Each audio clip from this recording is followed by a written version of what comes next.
गणेश पंचरत्नम मुदाकरात् मोदकं सदा विमुक्तिसाधकं कलाधरावतंसकं विलासिलोकरञ्जकम् अनायकैकनायकं विनाशितेव दैत्यकं नताशुभाशुनाशकं नमामि तं विनायकम् न तेतरातिभीकरं नवोदितार्कभास्वरं न मत्सुरारिनिर्झरं न तादिकापदुद्धरम् सुरेश्वरं निधीश्वरं गजेश्वरं गणेश्वरं महेश्वरं तमाश्रये परात्परं निरन्तरम् समस्तिलोकशङ्करं निरस्तदैत्यकुञ्जरं धरेतरोदरं वरं वरेव वक्तमक्षरम् कृपाकरं क्षमाकरं मुदाकरं यशस्करं मनस्करं नमस्कृतं नमस्करोमि भास्वरम् अकिञ्चनार्तिमार्जनं चिरन्तनोक्तिभाजनं पुरारिपूर्वनन्दनं सुरारिगर्वचर्वनं परपञ्चनाशभीषणं धनञ्जयातिभूषणं कपोलदानवारणं भजे पुराणवारणम् नितान्तकान्तदन्तकान्तिमन्तकान्तकात्मजम् अचिन्त्यरूपमन्तहीनमन्तराय कृन्तनम् हृदयन्तरे निरन्तरं वसन्तमेव योगिनं तमेकदन्तमेव तं विचिन्तयामि सन्ततम् महागणेश पंचरत्नमादरेण योऽन्वहं प्रजल्पति प्रभातके हृदि स्मरन् गणेश्वरम् अरोगतां तोषतां सुसाहितीं पुत्रतां समाहितायुरष्टभूतिमभ्युपेति सोचिरात् मुदाकरात् मोदकं सदा विमुक्तिसाधकम् कलाधरावतंसकं विलासिलोकरञ्जकम् अनायकैकनायकं विनाशितेव दैत्यकं नताशुभाशुनाशकं नमामि तं विनायकम् न तेतरातिभीकरं नवोदितार्कभास्वरं न मत्सुरारिनिर्झरं न तादिकापदुद्धरम् सुरेश्वरं निधीश्वरं गजेश्वरं गणेश्वरं महेश्वरं तमाश्रये परात्परं निरन्तरम् समस्तिलोकशङ्करं निरस्तदैत्यकुञ्जरं धरेतरोदरं वरं वरेव वक्तमक्षरम् कृपाकरं क्षमाकरं मुदाकरं यशस्करं मनस्करं नमस्कृतं नमस्करोमि भास्वरम्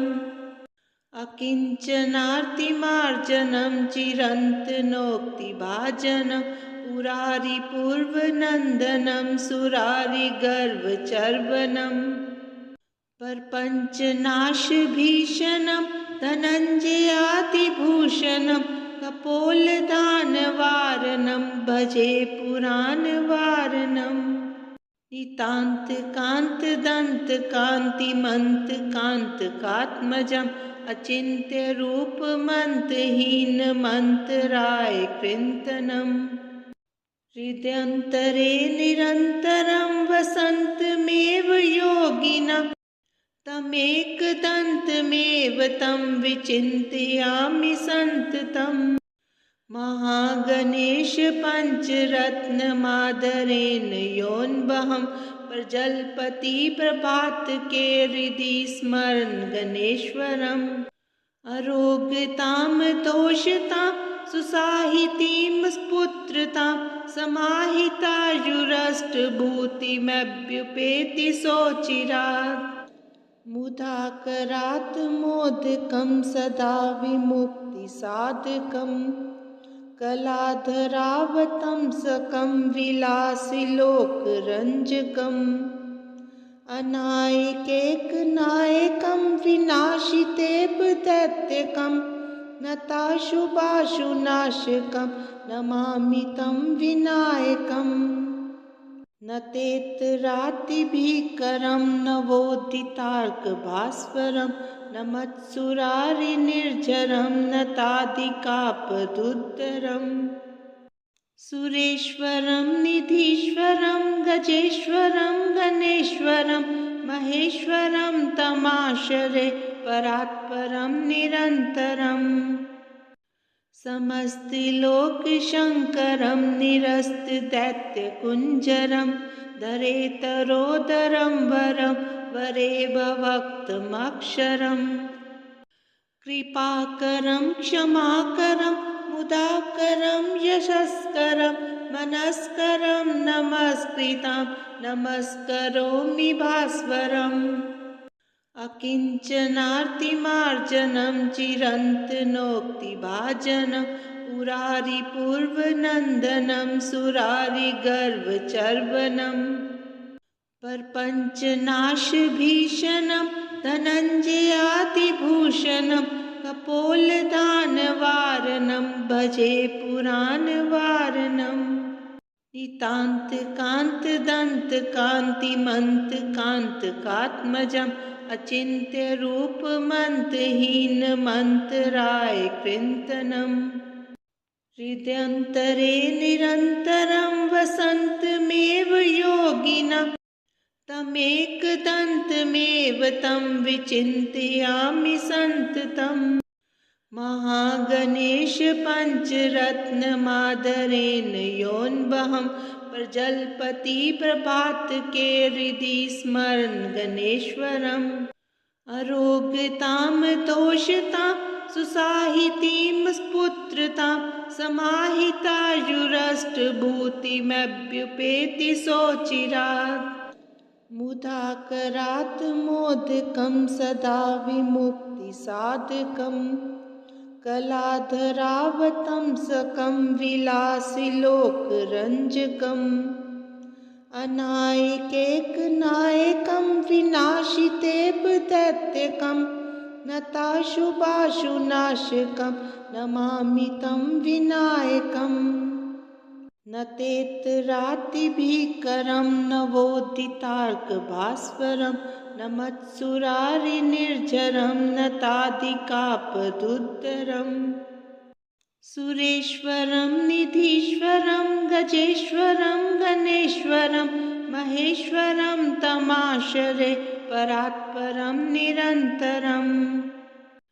समस्तिलोकशङ्करं निरस्तदैत्यकुञ्जरं धरेतरोदरं वरं वरेभवक्तमक्षरम् कृपाकरं क्षमाकरं मुदाकरं यशस्करं मनस्करं नमस्कृतं नमस्करोमि भास्वरम् अकिञ्चनार्तिमार्जनं चिरन्तनोक्तिभाजनं पुरारिपूर्वनन्दनं सुरारिगर्वचर्वणं प्रपञ्चनाशभीषणं धनञ्जयातिभूषणं कपोलदानवारणं भजे पुराणवारणम् नितान्तकान्तदन्तकान्तिमन्तकान्तकात्मजम् अचिन्त्यरूपमन्तहीनमन्तराय कृन्तनम् हृदयन्तरे निरन्तरं वसन्तमेव योगिनं तमेकदन्तमेव तं विचिन्तयामि सन्ततम् महागणेश पञ्चरत्नमादरेण योऽन्वहं प्रजलपति प्रभातके हृदि स्मरन् गणेश्वरम् अरोगतां तोषतां सुसाहितीं स्फुत्रतां समाहितायुरष्टभूतिमभ्युपेति सोचिरात् मुदाकरात् मोदकं सदा विमुक्ति मुक्तिसाधकम् कलाधरावतंसकं विलासिलोकरञ्जकम् अनायकैकनायकं विनाशितेऽपदैत्यकं नताशुभाशुनाशकं नमामि तं विनायकम् न तेतरातिभीकरं नवोदितार्कभास्वरं न मत्सुरारिनिर्झरं न तादिकापदुद्धरम् सुरेश्वरं निधीश्वरं गजेश्वरं गणेश्वरं महेश्वरं तमाश्रये परात्परं निरन्तरम् समस्तिलोकशङ्करं निरस्तदैत्यकुञ्जरं धरेतरोदरं वरं वरे भवक्तमक्षरम् कृपाकरं क्षमाकरं मुदाकरं यशस्करं मनस्करं नमस्कृतं नमस्करोमि भास्वरम् अकिञ्चनार्तिमार्जनं चिरन्तनोक्तिभाजनं पुरारिपूर्वनन्दनं सुरारिगर्वचर्वणम् प्रपञ्चनाशभीषणं धनञ्जयातिभूषणं कपोलदानवारणं भजे पुराणवारणम् नितान्तकान्तदन्तकान्तिमन्तकान्तकात्मजम् अचिन्त्यरूपमन्तहीनमन्तरायकृन्तनम् हृदयन्तरे निरन्तरं वसन्तमेव योगिनं तमेकदन्तमेव तं विचिन्तयामि सन्ततम् महागणेश पञ्चरत्नमादरेण योऽन्वहं प्रजलपति प्रभातके हृदि स्मरन् गणेश्वरम् अरोगतां तोषतां सुसाहितीं स्फुत्रतां समाहितायुरष्टभूतिमभ्युपेति सोचिरात् मुदाकरात् मोदकं सदा विमुक्तिसाधकम् कलाधरावतंसकं विलासिलोकरञ्जकम् अनायकैकनायकं विनाशितेऽपदैत्यकं नताशुभाशुनाशकं नमामि तं विनायकम् न तेतरातिभीकरं नवोदितार्कभास्वरं न मत्सुरारिनिर्झरं न तादिकापदुद्धरम् सुरेश्वरं निधीश्वरं गजेश्वरं गणेश्वरं महेश्वरं तमाश्रये परात्परं निरन्तरम् समस्तिलोकशङ्करं निरस्तदैत्यकुञ्जरं धरेतरोदरं वरं वरे भवक्तमक्षरम् कृपाकरं क्षमाकरं मुदाकरं यशस्करं मनस्करं नमस्कृतं नमस्करोमि भास्वरम् अकिञ्चनार्तिमार्जनं चिरन्तनोक्तिभाजनं पुरारिपूर्वनन्दनं सुरारिगर्वचर्वणम् प्रपञ्चनाशभीषणं धनञ्जयातिभूषणं कपोलदानवारणं भजे पुराणवारणम् नितान्तकान्तदन्तकान्तिमन्तकान्तकात्मजम् अचिन्त्यरूपमन्तहीनमन्तरायकृन्तनम् हृदयन्तरे निरन्तरं वसन्तमेव योगिनं तमेकदन्तमेव तं विचिन्तयामि सन्ततम् महागणेश पञ्चरत्नमादरेण योऽन्वहं प्रजलपति प्रभातके हृदि स्मरन् गणेश्वरम् अरोगतां तोषतां सुसाहितीं स्फुत्रतां समाहितायुरष्टभूतिमभ्युपेति सोचिरात् मुदाकरात् मोदकं सदा विमुक्तिसाधकम् कलाधरावतंसकं विलासिलोकरञ्जकम् अनायकैकनायकं विनाशितेव दैत्यकं नताशुभाशुनाशकं नमामि तं विनायकम् न तेतरातिभीकरं नवोदितार्कभास्वरं न मत्सुरारिनिर्झरं न तादिकापदुद्धरम् सुरेश्वरं निधीश्वरं गजेश्वरं गणेश्वरं महेश्वरं तमाश्रये परात्परं निरन्तरम् समस्तिलोकशङ्करं निरस्तदैत्यकुञ्जरं धरेतरोदरं वरं वरेभवक्तमक्षरम् कृपाकरं क्षमाकरं मुदाकरं यशस्करं मनस्करं नमस्कृतं नमस्करोमि भास्वरम् अकिञ्चनार्तिमार्जनं चिरन्तनोक्तिभाजनं पुरारिपूर्वनन्दनं सुरारिगर्वचर्वणं प्रपञ्चनाशभीषणं धनञ्जयातिभूषणं कपोलदानवारणं भजे पुराणवारणम् नितान्तकान्तदन्तकान्तिमन्तकान्तकात्मजम् अचिन्त्यरूपमन्तहीनमन्तरायकृन्तनम् हृदयन्तरे निरन्तरं वसन्तमेव योगिनं तमेकदन्तमेव तं विचिन्तयामि सन्ततम् महागणेश पञ्चरत्नमादरेण योऽन्वहं प्रजल्पति प्रभातके हृदि स्मरन् गणेश्वरम् अरोगतां दोषतां सुसाहितीं पुत्रतां समाहितायुरष्टभूतिमभ्युपेति सोचिरात् मुदाकरात् मोदकं सदा विमुक्तिसाधकम् कलाधरावतंसकं विलासिलोकरञ्जकम् अनायकैकनायकं विनाशितेव दैत्यकं नताशुभाशुनाशकं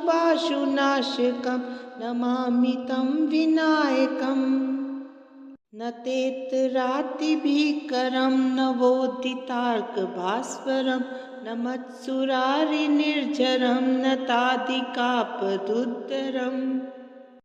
सुरेश्वरं निधीश्वरं गजेश्वरं गणेश्वरं महेश्वरं तमाश्रये परात्परं निरन्तरम्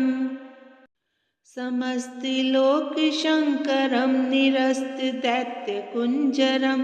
धरेतरोदरं वरं वरेभवक्तमक्षरम् कृपाकरं क्षमाकरं मुदाकरं यशस्करं मनस्करं नमस्कृतं नमस्करोमि भास्वरम् अकिञ्चनार्तिमार्जनं चिरन्तनोक्तिभाजनं पुरारिपूर्वनन्दनं सुरारिगर्वचर्वणं प्रपञ्चनाशभीषणं धनञ्जयातिभूषणं कपोलदानवारणं भजे पुराणवारणम् नितान्तकान्तदन्तकान्तिमन्तकान्तकात्मजम् अचिन्त्यरूपमन्तहीनमन्तरायकृन्तनम् हृदयन्तरे निरन्तरं वसन्तमेव योगिनं तमेकदन्तमेव तं विचिन्तयामि सन्ततम् महागणेश पञ्चरत्नमादरेण योऽन्वहं प्रजल्पति प्रभातके हृदि स्मरन् गणेश्वरम् अरोगतां दोषतां सुसाहितीं पुत्रतां समाहितायुरष्टभूतिमभ्युपेति सोचिरात् मुदाकरात् मोदकं सदा विमुक्तिसाधकम् कलाधरावतंसकं विलासिलोकरञ्जकम् अनायकैकनायकं विनाशितेव दैत्यकं नताशुभाशुनाशकं नमामि तं विनायकम् न तेतरातिभीकरं नवोदितार्कभास्वरं न मत्सुरारिनिर्झरं न तादिकापदुद्धरम् सुरेश्वरं निधीश्वरं गजेश्वरं गणेश्वरं महेश्वरं तमाश्रये परात्परं निरन्तरम् समस्तिलोकशङ्करं निरस्तदैत्यकुञ्जरं धरेतरोदरं वरं वरेभवक्तमक्षरम् कृपाकरं क्षमाकरं मुदाकरं यशस्करं मनस्करं नमस्कृतं नमस्करोमि भास्वरम् अकिञ्चनार्तिमार्जनं चिरन्तनोक्तिभाजनं पुरारिपूर्वनन्दनं सुरारिगर्वचर्वणम् प्रपञ्चनाशभीषणं धनञ्जयातिभूषणं कपोलदानवारणं भजे पुराणवारणम् नितान्तकान्तदन्तकान्तिमन्तकान्तकात्मजम् अचिन्त्यरूपमन्तहीनमन्तरायकृन्तनम् हृदयन्तरे निरन्तरं वसन्तमेव योगिनः तमेकदन्तमेव तं विचिन्तयामि सन्ततम् महागणेश पञ्चरत्नमादरेण योऽन्वहं प्रजलपति प्रभातके हृदि स्मरन् गणेश्वरम् अरोगतां तोषतां सुसाहितीं पुत्रतां समाहितायुरष्टभूतिमभ्युपेति सोचिरात् मुदाकरात् मोदकं सदा विमुक्तिसाधकम् कलाधरावतंसकं विलासिलोकरञ्जकम् अनायकैकनायकं विनाशितेव दैत्यकं नताशुभाशुनाशकं नमामि तं विनायकम् न तेतरातिभीकरं नवोदितार्कभास्वरं न मत्सुरारिनिर्झरं न तादिकापदुद्धरम् सुरेश्वरं निधीश्वरं गजेश्वरं गणेश्वरं महेश्वरं तमाश्रये परात्परं निरन्तरम् समस्तिलोकशङ्करं निरस्तदैत्यकुञ्जरं धरेतरोदरं वरं वरेभवक्तमक्षरम् कृपाकरं क्षमाकरं मुदाकरं यशस्करं मनस्करं नमस्कृतं नमस्करोमि भास्वरम् अकिञ्चनार्तिमार्जनं चिरन्तनोक्तिभाजनं पुरारिपूर्वनन्दनं सुरारिगर्वचर्वणम् प्रपञ्चनाशभीषणं धनञ्जयातिभूषणं कपोलदानवारणं भजे पुराणवारणम् नितान्तकान्तदन्तकान्तिमन्तकान्तकात्मजम् अचिन्त्यरूपमन्तहीनमन्तरायकृन्तनम् हृदयन्तरे निरन्तरं वसन्तमेव योगिनः तमेकदन्तमेव तं विचिन्तयामि सन्ततम् महागणेश पञ्चरत्नमादरेण योऽन्वहं प्रजलपति प्रभातके हृदि स्मरन् गणेश्वरम् अरोगतां तोषतां सुसाहितीं पुत्रतां समाहितायुरष्टभूतिमभ्युपेति सोचिरात्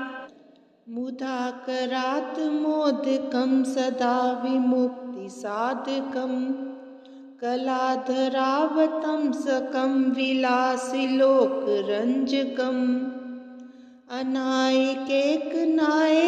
विनाशितेव दैत्यकं नताशुभाशुनाशकं नमामि तं विनायकम् न तेतरातिभीकरं नवोदितार्कभास्वरं न मत्सुरारिनिर्झरं न तादिकापदुद्धरम् सुरेश्वरं निधीश्वरं गजेश्वरं गणेश्वरं महेश्वरं तमाश्रये परात्परं निरन्तरम्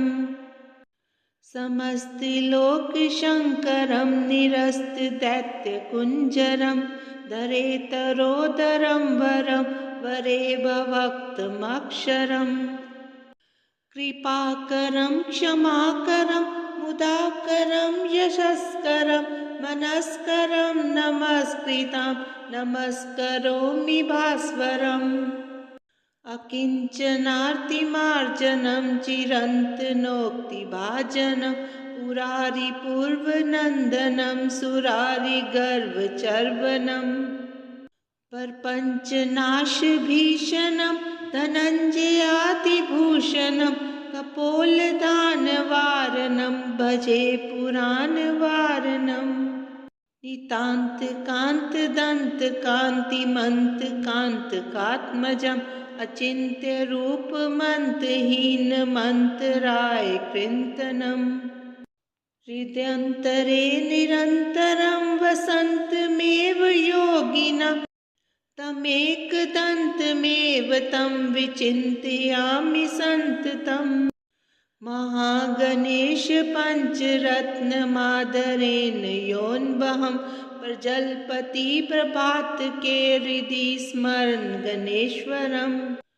अरोगतां तोषतां सुसाहितीं स्फुत्रतां समाहितायुरष्टभूतिमभ्युपेति सोचिरात्।